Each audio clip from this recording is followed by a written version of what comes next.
जय हिंद दोस्तों, एक अच्छी और नई शुरुआत जिसका इंतजार था। यानी ये बात है कि दूर दराज इलाके के लोग जो बार बार मेडिसिन के लिए ना आ सकें, किसी इलाज के लिए तो आ जाते हैं, जब मेडिकल प्रिस्क्राइब की जाती है मेडिसिन तो उनके घरों में मेडिसिन कैसे पहुंचाई जाए। और इसके लिए pilot project home delivery of medicine eight 38 ECHS polyclinics यानी एक पायलट प्रोजेक्ट शुरू किया गया है, जिसमें 38 जगह तो पायलट प्रोजेक्ट के रूप में चेक की जाएंगे। उसके बाद पूरे देश में इस तरीके के पॉलीक्लिनिक की जिम्मेदारी होगी कि इंडिविजुअल के घर तक मेडिसिन कैसे पहुंचाया जाए। क्या वाह, खूबसूरत चीज है। अब इसके लिए किस तरह नेटवर्क होगा, इसके लिए इन्होंने बात किया है और इन्होंने कहा है कि कुछ वॉलंटियर एक्सेसमैन को जॉब दी जाएगी ताकि वो गांव देहात में इस तरीके का स्टोरेज बनाए कि यहां से मेडिसिन जाए, वहां पर लोगों तक कैसे पहुंचाएं, पोस्ट ऑफिस का कैसे बीच में मदद ली जाएगी।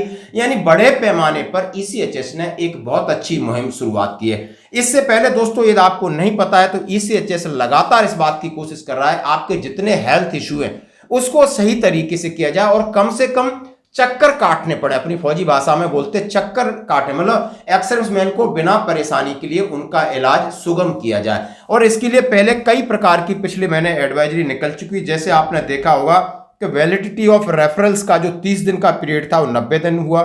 आप समझ सकते हो नंबर ऑफ कंसल्टेशन जो आपके थे 3 से बढ़ा करके 6 हुए। रूटीन इन्वेस्टिगेशन माइनर प्रोसीजर के लिए रेफरल रिक्वायर्ड था लेकिन no further required for 3 months हो गया है। यानी स्पेशल इन्वेस्टिगेशन के लिए उन्होंने बताया कि आपने कितने 3 मंथ तक का है, कौन कौन सी चीज करा सकते हो। Procedure requiring hospital admission, special provision of senior beneficiaries on definition of government referral government hospital में कैसे कराना है। तमाम तरह की एडवाइजरी आपके पास नहीं है तो पहुंच सकते हैं। अब मैं इसके बात करूंगा जो पायलट प्रोजेक्ट है दोस्तों, ये 16 अक्टूबर का लेटर है। Central organisation ECHS adjutant general branch MOD से निकला हुआ है, ऑल कमांड हेडक्वार्टर को दिया गया है। इसमें दिया है कि central organisation ECHS has intimate a proposal for home delivery of ECHS medicine for ECHS beneficiaries that will be implemented in phase manner pan India with an aim to enhance to ECHS health care necessary maximum ECHS beneficiaries. यानी ये pan India की तरफ से कोशिश है कि ECHS के beneficiary उनको होम डिलीवरी मेडिसिन कैसे पहुंचाई जाए। As a pilot project, initially the project would be implemented 38 ECHS। कहाँ पर है वो मैं आपको लिस्ट दिखाऊंगा। Polyclinic location as per the list appendix H attach है। Project will be implemented through common service centre, भी इसके बीच में लगेंगे common service centre. Scheme by identify suitable ECM village level entrepreneurs, यानी VLE जो विलेज लेवल पर निकाले जाएंगे उनकी लोकेशन क्या होगी।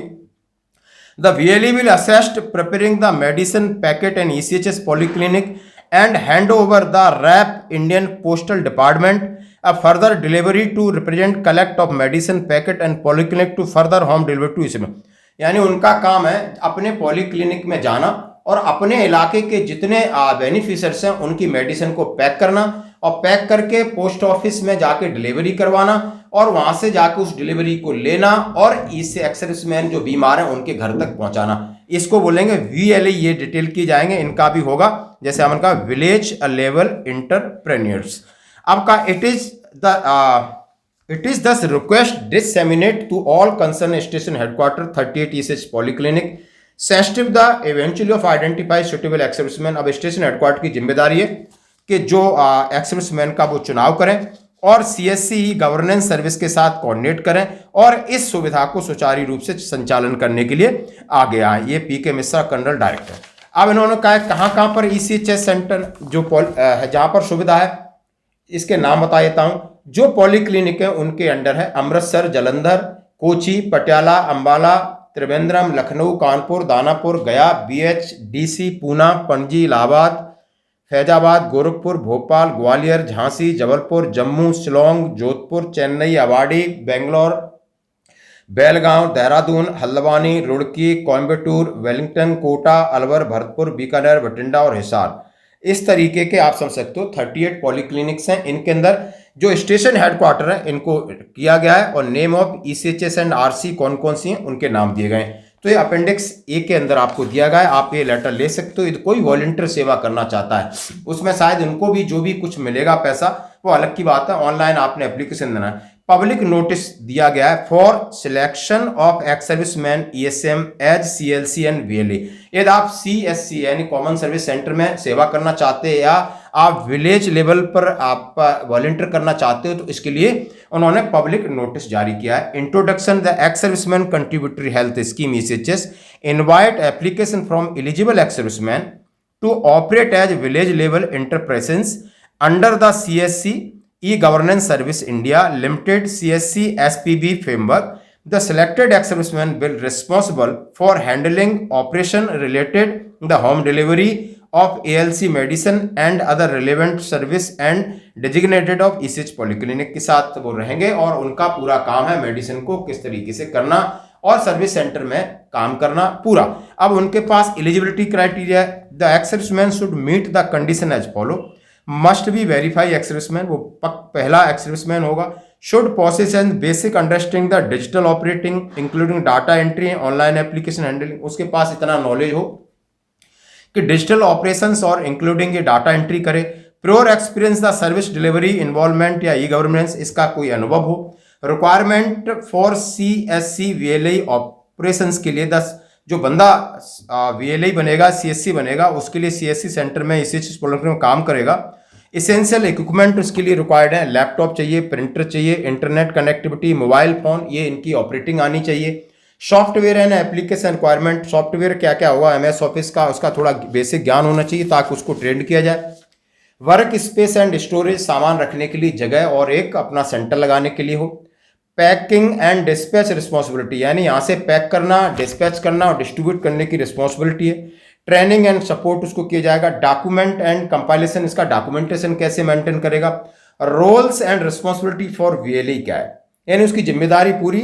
The primary role of VLE as follow, manage the receipt and package of ALC medicine as per the prescribe guideline, यानी जो प्रिस्क्राइब किया है उसको मेडिसिन को पूरा पैक करना। Ensure that medicine package securely and dispatch in manner of ECHS, यानी जो सिक्योरली यहाँ से पैक हुए और वहाँ तक पहुँचाने की जिम्मेदारी। Maintain accurate record of all transaction का रिकॉर्ड रखना।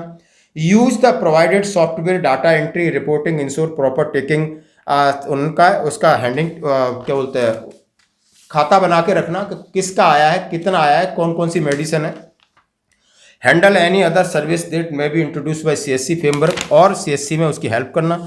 और benefit of operating CSC centre, उनके क्या क्या बेनिफिट हैं। Duration of compensation, selection procedure, तमाम इसमें ये सारी चीज़ें दी गई हैं। आपको ये लेटर चाहिए, बिल्कुल लीजिए। यदि आप समझ सकते हो कि नहीं मैं इसके लिए एप्लीकेबल हूँ, मैं ये काम कर सकता हूँ, मैं ये सेवा कर सकता हूँ, तो इसके लिए ऑनलाइन एप्लीकेशन अपने स्टेशन हेडक्वार्टर में आप कोऑर्डिनेट करिए जाके, और वहाँ से जो भी पॉलीक्लिनिक है आपके उस एरिया में, उसी एरिया में आपको एक जॉब भी मिलेगी दोस्तों। तो ये बदलते समय में और बदलती रिक्वायरमेंट के हिसाब से एक बहुत बड़ा स्टेप है, जहां पर आपको सेवा के साथ सर्विस फ्री, आपको अपने लोगों की सेवा करने का मौका है और शायद आपको पैसा भी उसके अंदर मिलेगा। और आप ये चीज़ें अपने फौजी भाइयों के लिए सुगम सरल तरीके से, बहुत सारे ऐसे लोग हैं उनके डिपेंडेंट्स यहाँ पर नहीं हो पाते हैं, बार बार बेड पेशेंट भी हो जाते हैं, तो उनकी भी एक मानवता के रूप में हम सेवा कर सकते हैं अपनी कम्युनिटी के लिए। तो दोस्तों इस पहल का हम करते हैं स्वागत, धन्यवाद।